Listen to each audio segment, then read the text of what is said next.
Here we are identify the elements, and the next thing is a little calculator, and that says analyze. Right? So if I move my properties window out of the way, beat it, and if I go down to analyze and click on my calculator, there's your numbers.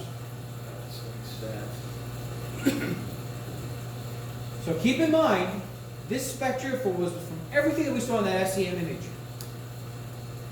Everything that was live here is what we got here.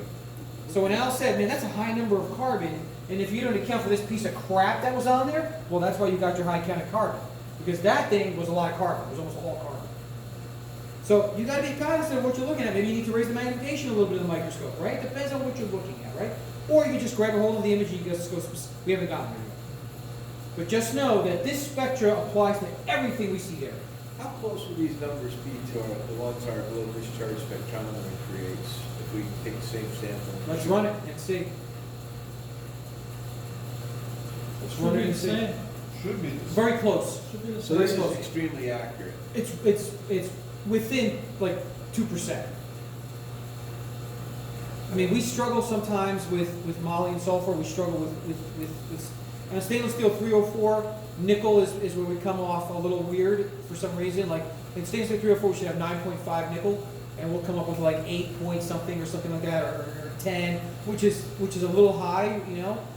And if we struggle with it, what we'll do is we'll create a standard set, and we won't do standardless analysis. We'll look at it as a standard, and the numbers will be a lot closer. A lot closer. The only thing that every system struggles with is carbon. It's hard to quant carbon because we're putting carbon on the sample all the time with beam.